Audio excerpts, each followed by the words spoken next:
The night in the forest. The forest was quiet, too quiet for this time of year. Usually the sound of owls, crickets, and the rustle of small creatures filled the night. But on this cold evening, everything seemed to hold its breath. Miles deep inside the Canadian wilderness, Jack Turner, a tall and broad lumberjack, worked alone under the pale moonlight. He had been cutting trees for nearly 20 years, a man of few words but strong hands and a quiet heart. The wind whistled through the pines, and Jack paused, wiping sweat from his brow. Then he heard it, a strange humming sound, not like any machine he'd ever known. It came from above, deep and pulsing, as if the sky itself had started to vibrate. Jack looked up, expecting maybe a plane, but what he saw froze him where he stood. A silver light cut through the darkness, slicing across the forest canopy. The trees shimmered in its glow, casting long shadows on the snow. Then, with a thunderous crack, something crashed beyond the ridge. The ground trembled beneath Jack's boots. Birds erupted from the trees, screaming into the night. Jack's instincts told him to stay away, but curiosity won. He grabbed his axe and flashlight, then started walking toward the smoke rising in the distance. The smell of burned metal filled the air. When he reached the clearing, Jack stopped dead in his tracks. There, half buried in the earth, was a small, glowing craft, like a silver teardrop split open. Sparks jumped from its sides, and faint blue smoke curled into the air.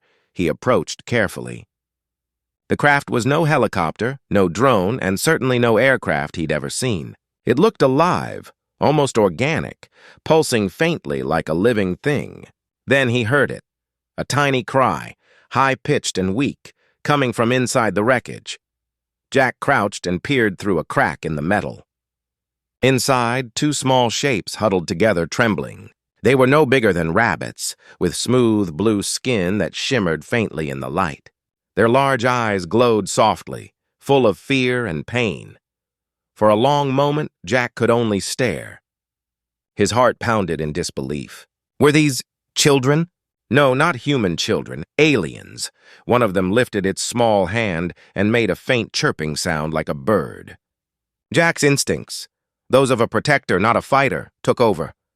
"It's okay," he whispered softly, his voice calm and deep. "I'm not gonna hurt you." The little beings flinched but didn't run. Jack gently reached through the broken edge of the craft and lifted one out. It was lighter than he expected, and its body gave off a faint warmth. The second followed, clinging to his arm. They looked up at him with wide eyes, and for a second, he thought he saw gratitude. Then the sound returned. The same deep hum, but now louder, angrier. Jack looked up. Through the clouds, another light appeared. This one was darker, red instead of silver. It wasn't friendly. The two tiny aliens began to chirp in panic. Jack felt their small hands gripping his sleeve, trembling. He didn't know what was going on, but one thing was clear. Something dangerous was coming for them. "All right," he muttered, pulling his jacket around them. "You're coming with me." He ran back through the trees, his boots pounding against the frozen ground. Behind him, the forest lit up with flashes of red light. The second ship descended fast, burning through the clouds like fire. Jack didn't stop until he reached his cabin, a sturdy wooden house built by his own hands. He kicked the door open, ran inside, and shut it tight. He placed the two small creatures on a blanket near the fire. They looked exhausted, whispering soft, musical sounds to each other. One had a small injury, a burn along its arm. Jack tore a strip from his old flannel shirt and gently wrapped the wound. He had seen many things in his life, storms, bears, even forest fires, but nothing like this. Outside, the humming sound grew closer again. Red light flashed between the trees. Whoever, or whatever, was hunting these two was getting near. Jack reached for his rifle, checking the chamber. He wasn't a soldier, but he wasn't about to let anyone or anything harm those small creatures under his roof. One of the twins, the smaller one, looked up and touched his hand. For a brief moment, Jack felt something strange in his mind. A faint voice, not heard but felt. "Help, please." Jack's heart stopped. The voice wasn't in his ears, it was in his head. He took a deep breath and nodded. "I got you, kid. You're safe here." Outside, the red glow intensified. Branches cracked, and the air began to buzz like electricity. Jack stood by the window, weapon ready, watching the forest come alive with light and shadow. He didn't know who these little beings were or why they had come. But he knew one thing for sure. No one messed with someone under Jack Turner's protection. The night wasn't over yet. And out there in the dark, something was coming for them. Something was coming for them. The hunters arrive. The forest outside Jack's cabin glowed red like the sky was on fire. The strange humming turned into a deep growl that shook the windows. Jack gripped his rifle tight, standing beside the curtain, trying to see what was coming. The two alien twins huddled under a blanket by the fire. Their large silver-blue eyes followed every sound. The smaller one clung to Jack's old flannel sleeve as if he was the only thing between them and death. "Stay down," Jack whispered, his voice steady but low. "Don't move, no matter what happens." Through the frosted window, he saw shadows moving between the trees. Then came a flash, bright and sharp. A red beam hit the ground near his truck outside, melting snow and leaving a smoking hole. Jack's instincts screamed at him to hide, but his protective side was stronger. He stepped back from the window and loaded his rifle. The twins made soft clicking sounds. Jack turned to see one of them lift its small hand, glowing faintly blue. It was trying to speak again, but this time Jack heard it clearly inside his head. "They find us. Bad ones. Take. Hurt." Jack didn't understand everything, but he understood enough. Whoever was out there wasn't just looking. They were hunting. "Not tonight," Jack muttered.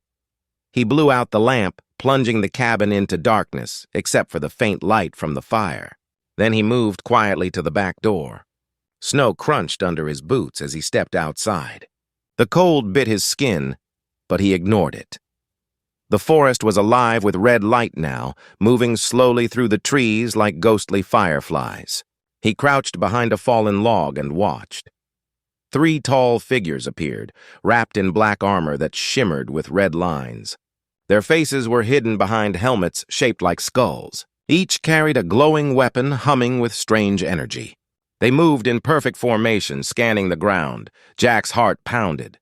He had no idea who they were, but they weren't human. One of the armored figures raised a scanner. A sharp tone filled the air. "Targets located," a metallic voice said. "Inside structure."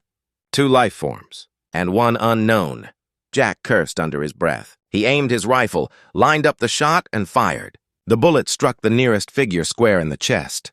It staggered back, sparks flying, but didn't fall. The others turned instantly, firing beams of red energy in his direction. Jack dove behind the log as the snow exploded around him. He rolled, came up on one knee, and fired again. 2 quick shots. This time, one of the figures fell, smoke rising from its chest plate. Jack didn't wait. He ran back toward the cabin, snow flying with every step. Inside, the twins were crying softly, their blue glow brighter now. "Go," one of them said inside his head. "Hide!" but Jack shook his head. "Not without you." He grabbed a heavy blanket, wrapped it around both of them, and carried them in his arms like fragile children. Then he kicked open the back door and ran toward the trees. Behind him, the cabin exploded in a burst of red fire as the hunters fired again. Flames lit the night. The shockwave threw Jack forward, but he held on to the twins. His ears rang, and his breath came fast and cold. He stumbled down the slope toward the frozen river.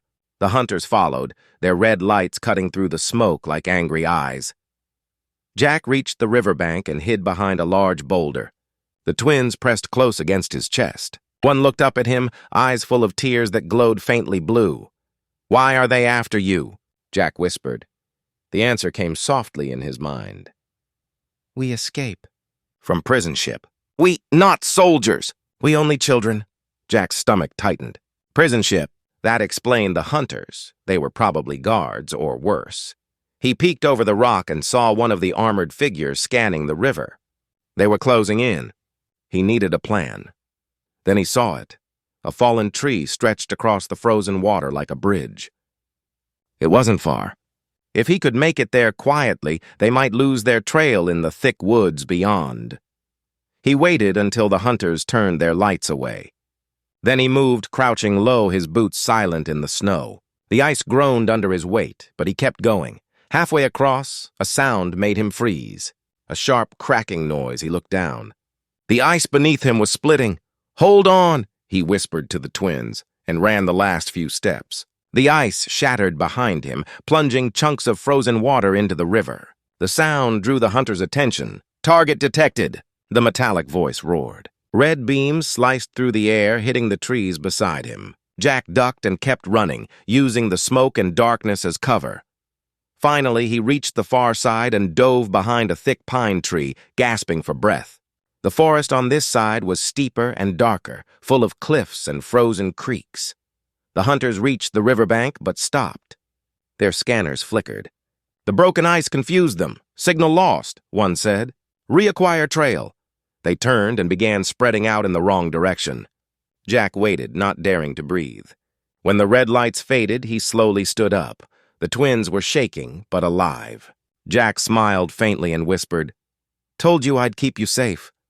One of them reached up and touched his face gently. "You good human." Jack chuckled softly. "Guess I try to be."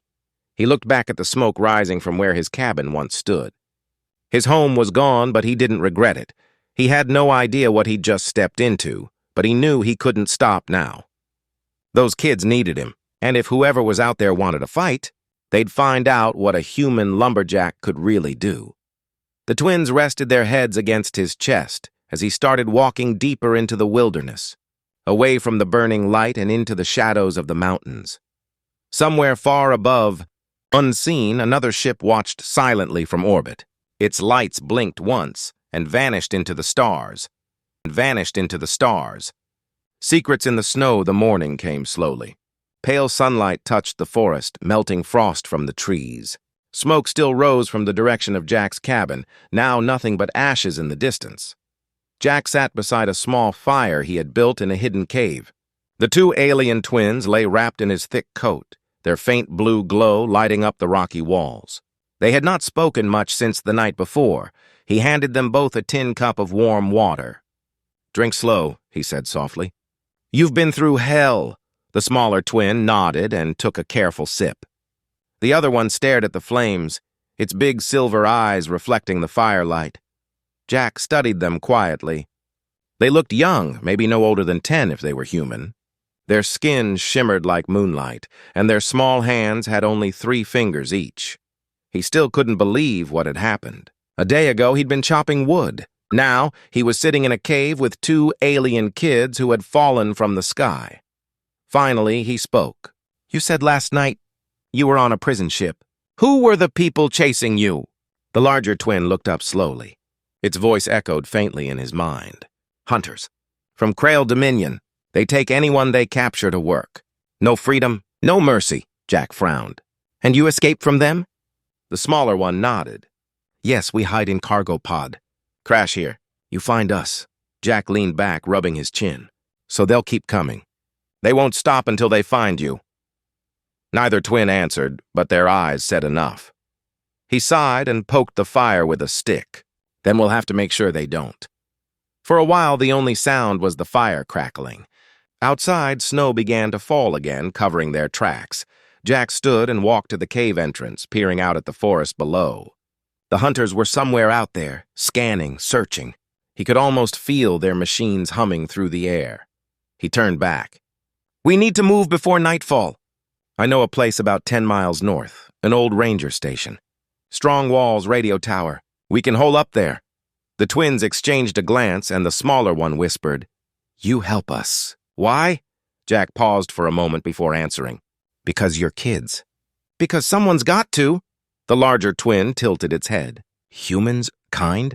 Jack gave a small smile. "Some are. Some ain't. I'm trying to be one of the better ones." They didn't understand the words fully, but they smiled anyway. Jack packed his small bag, filled it with food, ammo, and a few tools. He helped the twins wrap themselves in blankets and lifted them gently. They were light as feathers. The hike through the forest was slow but steady. Jack followed old logging trails he knew by heart. The snow crunched softly beneath his boots, and every few minutes he stopped to listen for the hum of engines. Once, far in the distance, he heard a faint metallic sound, The hunters were still out there. By noon, clouds had darkened again. A storm was coming. Jack picked up the pace. The twins clung to his shoulders, whispering softly to each other in their strange musical language. When they finally reached the ridge, Jack spotted the ranger station, a small wooden outpost on a rocky rise. The old radio tower stood tall but crooked, covered in ice. It hadn't been used in years, but it would do. They hurried inside. The building creaked, but the roof held. Jack set the twins near the old stove and started another fire. While it warmed up, he walked over to the dusty radio equipment. The wires were a mess, and the generator was half buried under tools. But Jack had worked enough logging camps to know how to fix old machines. He spent the next hour cleaning connections, checking fuel, and tightening bolts. Finally, with a cough and a roar, the generator came to life. Lights flickered on. The twins jumped in surprise, then smiled. Their soft voices filled his mind again. "Magic machine!" Jack chuckled. "Close enough." He tuned the radio, listening to static. No clear signal, but maybe, just maybe, someone would hear if he sent out a distress call. He hesitated. Who would believe him if he said he'd found aliens in the woods? Instead, he sent out a coded emergency. 2 injured miners. Non-human. Hostile pursuers. Request backup. Then he turned off the mic. He turned to find the smaller twin watching him closely. "Someone coming?" it asked in a whisper. Jack nodded slowly. "Maybe, but I don't know who yet." That night, the storm hit hard. Snow hammered the roof. Wind howled through cracks in the walls. The fire flickered low, and Jack sat near the door, rifle across his lap. The twins slept beside the stove, curled together like kittens. Their soft glow reflected off the walls, casting strange shadows that danced with the light. Jack's eyes grew heavy. He thought of his cabin, the only home he'd ever known, burned to ashes. He thought of the hunter's armor, their cold voices, and the way the twins had looked at him when they said, "No mercy." Something told him this was only the beginning. Then, just as he started to drift off, a sharp sound echoed outside, the crunch of snow under heavy boots. Jack's eyes snapped open. He grabbed his rifle and crawled to the window. In the storm's white haze, he saw shapes, 3 of them, moving slowly toward the station. Red lights glowed faintly from their chests. The hunters had found them again. Jack took a deep breath, heart pounding, and whispered, "Round 2, you bastards." He turned to the twins. "Stay down. No matter what happens, don't come out." The door began to shake, and in the howling wind, the hunters' cold, mechanical voices called out, "Return the fugitives, human, or be terminated. Fugitives, human, or be terminated." The fight at the ranger station. The wind howled like a beast outside. Snow whipped against the old ranger station, rattling the windows. Inside, Jack crouched beside the stove, rifle in his hands, listening to the heavy steps approaching the door. The twins hid under a pile of blankets in the corner, their faint blue light trembling like candle flames. "Stay quiet," Jack whispered. "Don't move," a deep metallic voice echoed from outside. "Human, surrender the fugitives." "Resistance will result in your elimination." Jack didn't answer. He cocked his rifle and aimed it toward the door. For a few seconds, there was silence. Then the door exploded inward. Wood splinters flew across the room. 3 armored hunters stepped through the smoke, their red visors glowing in the dark. Their weapons buzzed with deadly energy. Jack fired first. The rifle kicked hard against his shoulder. The bullet hit one of the hunters right in the chest, knocking it back. Sparks flew and the creature fell against the wall. The other 2 fired back. Red beams scorched the stove, sending firewood flying. Jack dove behind a table, the heat from the energy blasts burning the air. He fired again, once, twice, hitting another hunter's shoulder. The thing roared, its armor hissing with steam. Jack wasn't trained for this. He wasn't a soldier. But years of working alone in the wild had made him fast and clever. He knew how to survive. He rolled across the floor, grabbed a metal oil can, and threw it toward the stove. Then he grabbed a burning log and swung it like a bat. The can burst into flames, filling the room with smoke and fire. The hunters' sensors flickered in the thick smoke. They fired wildly, hitting walls and furniture. Jack used the chaos to move behind them. He swung his axe hard, striking the back of one helmet. The blade didn't cut through, but the force cracked the visor. The hunter stumbled, blinded. Jack shoved it into the flames. The last one turned toward him, raising its weapon. Before it could shoot, a sudden burst of blue light filled the room. Jack froze. The smaller twin stood up from the blankets, its little hands glowing bright blue. A shockwave burst from its palms, slamming into the hunter like a wall of wind. The creature flew backward, crashing through the door into the snow. Jack blinked in disbelief. What the hell? The twins were both standing now, their eyes glowing. The larger one looked at Jack and said softly inside his head, "We help." Together. Jack grinned. "All right then. Let's finish this." He ran outside, rifle ready. The last hunter tried to rise from the snow, sparks jumping from its armor. Jack aimed and fired one last time. The shot hit clean through the chest. The red light in its visor flickered and went out. Silence returned. Only the wind and the crackle of fire filled the air. Jack stood breathing hard, his breath turning to fog in the freezing air. His coat was scorched, his hands shaking, but he was alive. He turned to the twins who stood in the doorway, the glow fading from their hands. They looked tired, pale, but unhurt. "Guess you two ain't as helpless as you look," Jack said with a small smile. The smaller twin tilted its head. "We protect family," Jack chuckled. "Family, huh? I'll take that." He walked back inside, kicking aside the broken door. The room was a mess. Tables overturned, walls scorched, but the station was still standing. He poured some melted snow into a pot and set it by the fire. The twins sat close together, whispering softly in their musical language. Jack watched them, wondering how much power they really had and how many more hunters might come. After a while, the radio crackled. Jack turned sharply toward it. A faint voice came through the static. "This is Search Unit 47. Receiving distress signal." "Identify yourself." Jack grabbed the mic. "This is Jack Turner, civilian. I've got 2 non-human miners in danger. Hostile forces on Earth soil. Request immediate extraction or backup." Static buzzed, then the voice returned. "Copy that, Jack Turner. Hold your position. Extraction team en route. ETA. 40 minutes, Jack exhaled in relief. 40 minutes, he muttered. "We can handle that," but one of the twins suddenly tensed. "No, danger not over," Jack frowned. "What do you mean?" The larger twin looked toward the window, eyes wide with fear. "Leader comes," Jack followed their gaze. Out in the storm, a dark shape descended from the clouds. It was huge, 10 times the size of the small ships he'd seen before. The air vibrated with a deep hum that made his bones ache. A crimson glow spread across the snow as the massive craft landed in the clearing below. The twins clutched each other tightly. "The warden," one whispered. "He finds us." Jack felt a chill crawl down his spine. This was no small patrol. This was the one in charge, their commander. The ship's ramp opened, and a giant figure stepped out. It was twice as tall as any human, covered in black armor lined with pulsing red veins of light. Its helmet had curved horns like some kind of alien demon. It spoke in a voice that made the air tremble. "Surrender the fugitives, human. You have 30 seconds. Jack raised his rifle again, his jaw tight. "You picked the wrong planet, pal." The warden's glowing eyes turned toward him. "Primitive creature," it said coldly. "You stand in the path of the Dominion. You will be crushed." Jack cocked the rifle. "You're welcome to try."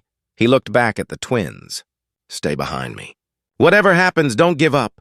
Snow blew across the clearing, glowing red in the ship's light. The battle wasn't over. It was only about to begin. It was only about to begin. The warden's challenge snow whirled across the clearing as the giant alien warden stepped out of his ship. The ground shook under his heavy boots. His armor gleamed black and red like molten steel, and every movement hummed with power. Jack stood at the ranger station doorway, rifle in hand, eyes locked on the towering creature. The twins crouched behind him, trembling but ready. The warden's deep voice rolled like thunder. "Humans, surrender the fugitives." "You cannot fight the Dominion." Jack's breath came in cold puffs. "You're on my land," he said quietly. "That means you play by my rules." The warden tilted his head, almost amused. "You are primitive, weak. Why risk your life for them?" Jack's jaw tightened. "Because they're kids. And because someone has to stand up to bullies. The warden's glowing red eyes narrowed. Then you die with them. Before Jack could blink, the alien raised one arm and fired a red beam. The blast tore through the wall beside him, sending wood and fire flying. Jack dove aside, rolled, and fired 3 shots in return. The bullets sparked off the warden's armor harmlessly. Figures, Jack muttered. Not that easy. He sprinted out the back door, snow crunching under his boots. The warden followed, each step like thunder. Energy beams scorched the ground where Jack had just been. Jack ran for the tree line, weaving between frozen trunks. The forest was his home, his ground, and he knew every inch of it. He had no plan yet, just one thought: keep them safe. Back at the cabin ruins, the twins watched from the window. The larger one whispered, "He cannot fight that." The smaller one shook its head. "We help." Their eyes began to glow faintly again. Meanwhile, Jack dove behind a fallen log and took a moment to breathe. He reloaded his rifle, though he knew it wouldn't do much. The warden's armor was like a tank, but Jack wasn't just a fighter. He was a thinker. His eyes landed on a set of old fuel barrels half buried in the snow, left from the ranger station's old logging days. A spark of an idea hit him. He waited until the warden's heavy steps drew closer. The red glow cut through the fog like a beacon. Jack shouted, "Hey, tin can! Over here!" The warden turned sharply toward the sound. "You cannot hide, human." Jack aimed, not at the warden, but at the barrels. One precise shot, boom. The explosion rocked the forest. Fire and smoke shot into the air, throwing snow everywhere. The warden staggered back, flames licking across his armor. Jack ducked behind a rock as debris rained down. When the smoke cleared, the warden was still standing, but his armor flickered, parts of it glowing weaker now. "You will pay for that," the alien growled. "Yeah, I hear that a lot," Jack said, breathing hard. He ran again, leading the warden toward the frozen river. He had one more idea. When he reached the icy bank, he stopped and turned. "Come on, then," he shouted. "Let's see what you're made of." The warden charged forward, the ground cracking under each step. Jack fired one more shot into the ice beneath them. The ice split and groaned. The warden stepped forward, and the surface gave way. With a thunderous crack, the alien fell through the frozen river, crashing into the freezing black water below. Jack dove aside as ice chunks flew everywhere. He crawled to the edge and looked down.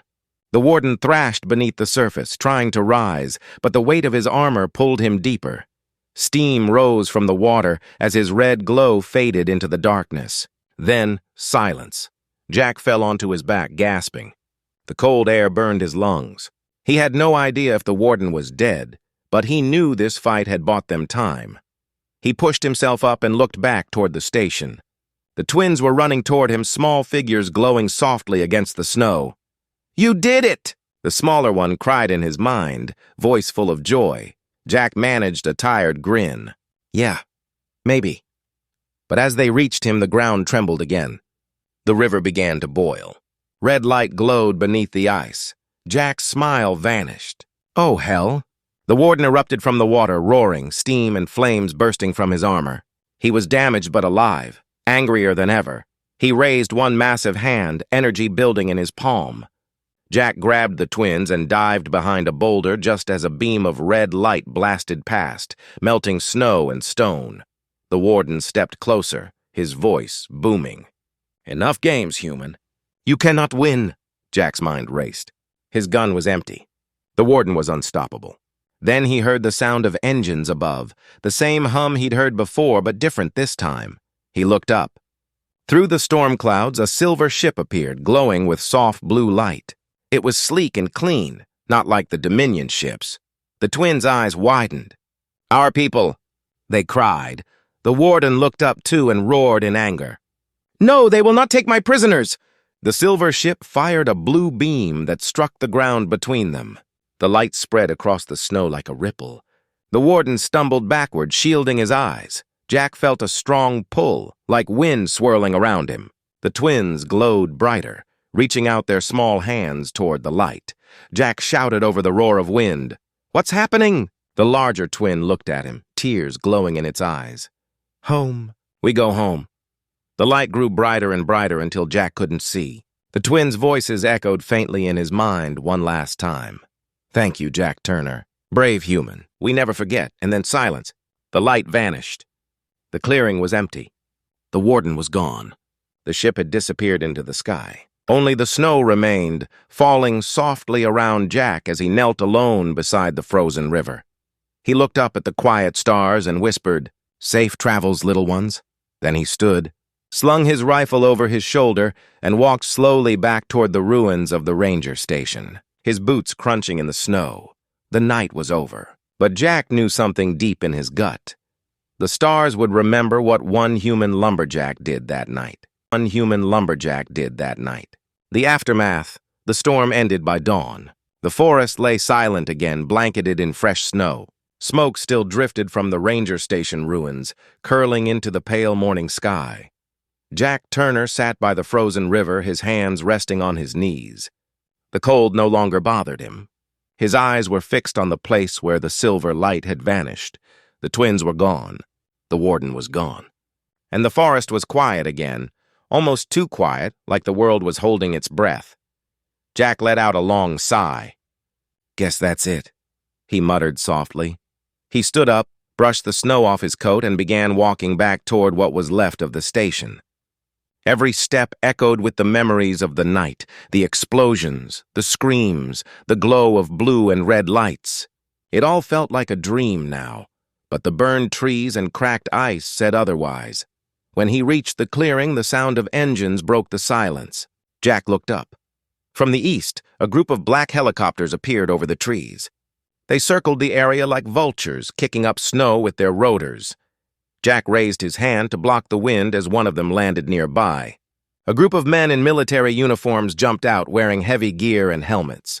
They carried scanners and rifles, human ones this time. "Put down your weapon," one of them shouted. Jack raised his hand slowly. "Easy, fellas. I'm not looking for trouble." A tall officer stepped forward, his face calm but serious.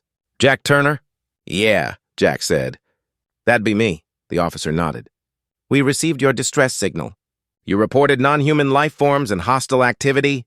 Jack hesitated. He wasn't sure what to say. If he told them everything, would they even believe him? "Yeah," he finally said. "2 kids. Not from here. Ship crashed. I helped them. Then others came for them." The officer studied him for a long moment. "And where are they now?" Jack looked up at the sky. "Gone! Their people took them home." The officer gave a skeptical look but didn't argue. He turned to his men. "Sweep the area, full scan. Watch for radiation or energy traces." Jack watched them work. They set up equipment, scanned the ground, and collected pieces of melted metal from the snow. One soldier held up a chunk of black armor still faintly warm. "Sir," the soldier called, "this isn't like anything we've seen before." The officer frowned. "Bag it and send it to the lab." He turned back to Jack. "You said others attacked you. Describe them." Jack thought about the warden, his glowing red armor, his voice that shook the air. Big, strong, metal suits. They weren't human either. The officer nodded slowly, writing something in a small notebook. "You realize, Mr. Turner, this could be classified information." Jack smirked faintly. "Yeah, I figured." For a while, no one spoke. The soldiers worked quietly, gathering evidence, taking photos, marking spots in the snow. One of them approached the officer with a handheld scanner. "Sir, we're picking up strange energy signatures. Not radioactive, but something else." The officer looked at the readout. "Keep recording. Headquarters will want this." He turned back to Jack. "Whatever happened here, it's big. You're lucky to be alive." Jack chuckled dryly. "Yeah, guess I am." The officer looked him over. "You said they were children. What were they like?" Jack's expression softened. "Scared, lost, but brave. They didn't want to fight anyone. Just wanted to go home." The officer nodded slowly, almost respectfully. "If what you're saying is true, you might have saved their lives." Jack shrugged. "Just did what anyone decent would do." The officer smiled faintly. "You'd be surprised how few people would have done that." A radio crackled in the background. "Sir, the debris is unusual, metals unknown type. We also found this." The soldier held up a small blue crystal-like shard. It glowed faintly, pulsing with soft light, the twins' light. Jack felt a pang in his chest as he stared at it. The smaller one had carried something like that around its neck. Maybe it fell during the fight. The officer looked at the shard and then at Jack. "You recognize this?" Jack hesitated, then nodded. "Yeah, it belonged to one of the kids." The officer turned the shard in his hand, watching the light flicker. "Strange. It reacts to heat almost like it's alive," Jack said quietly. "Treat it with care. It's not a weapon. It's part of who they were." The officer gave a respectful nod. "Understood." When the soldiers finished collecting everything, the officer approached Jack again. "We'll be taking all of this for analysis. If anyone contacts you, you'll be briefed further. Until then, this entire area is under investigation." Jack raised an eyebrow. "You think I'm going to tell the world aliens dropped by my cabin? Relax. I'm not that kind of fool." The officer smiled slightly. "Good to hear. You're free to go, Mr. Turner, and thank you for what you did." Jack nodded. "Just keep their secrets safe." As the helicopters lifted off, blowing snow in all directions, Jack watched them disappear into the sky. The forest slowly fell quiet again. He walked back to the burned-out remains of the station, where the blue crystal had once glowed. He knelt down, touched the snow, and whispered, "Hope you made it home, kids." A cold wind blew through the trees. For a moment, Jack thought he heard a faint musical sound, like the twins' soft voices carried on the breeze. He looked up at the sky and smiled. "Yeah, I hear you." Then he turned toward the horizon, slinging his rifle over his shoulder. The forest was scarred, but it was still standing, just like him. And somewhere out there, across the endless stars, two small aliens would remember the human lumberjack who saved them. The human lumberjack who saved them.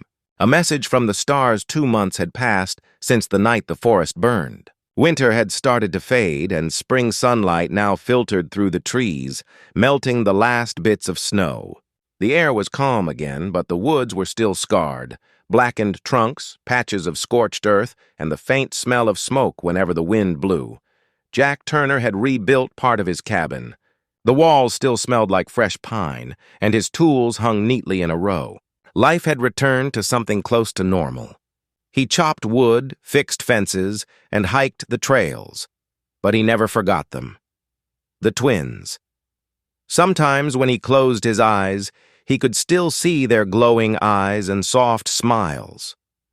He could still hear their little voices, whispering his name in their strange, musical language. He didn't tell anyone what happened. Not the newspapers, not the radio, not even the rangers who came to check on him. He told them it was a gas explosion, nothing more. Let them believe that. The truth wasn't for everyone. One morning, he was sitting on his porch with a cup of coffee, watching the mist roll through the trees. The forest had grown quiet again, too quiet even for spring. Then he heard it, a faint hum in the distance. Not a helicopter. Not a plane, something softer, familiar. Jack stood up and looked toward the sky. Through the morning clouds, a light appeared, small at first, then brighter. It hovered above the treetops, shimmering like a floating diamond. Jack's heart began to race. He set down his coffee and walked into the clearing. The light grew larger, pulsing gently. Then it split into 2 orbs, one blue, one green. They floated down slowly until they hovered just above the ground. Jack stopped a few feet away, unsure what to do. Then he heard it, a voice, faint but clear. Jack. It wasn't in English, but he understood it anyway. The sound carried meaning straight into his mind. The blue light flickered, and for a brief second, he saw their faces. The twins, smiling, alive. He took a step closer. "You made it," he whispered. "You really made it." The lights pulsed again, brighter this time, like they were happy to see him. Then another sound came, a series of melodic tones, soft and slow, like a song. The lights began to circle around him, leaving faint trails of color in the air. Jack felt warmth spread through his chest. His old scars stopped aching. The cold he always carried seemed to lift, replaced by a calm peace. He realized they weren't just visiting. They were saying goodbye. He raised his hand, smiling sadly. "Take care, you two. Don't forget us little humans down here." The light slowed, hovering for one last moment. Then a single small crystal, glowing faint blue, floated down and landed softly in Jack's palm. It was warm. He looked at it closely. Inside the crystal, faint patterns moved, like tiny stars swirling in water. A gift. A memory. A promise. The lights slowly rose higher, merging together into one brilliant glow. Then, with a soft flash, they shot upward into the clouds and vanished. Jack stood there for a long time, staring at the empty sky. The forest was silent again, but this time, it didn't feel lonely. He closed his fist around the crystal and whispered, "Goodbye, little ones." He returned to his cabin, placed the crystal on the wooden shelf above his workbench, and smiled. Whenever the sun hit it just right, the light scattered across the walls, little blue and green sparks that danced like laughter. From that day on, Jack kept the crystal close. He never told anyone about it, but he always felt a quiet presence nearby, especially on calm nights when the stars were bright.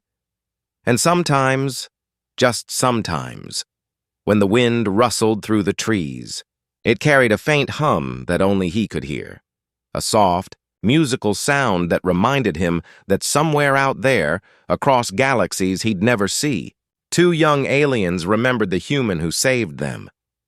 They had thought humans were primitive, but that night in the forest, they learned something deeper, that courage, kindness, and sacrifice could shine brighter than any star, and that lesson would live with them and their people forever.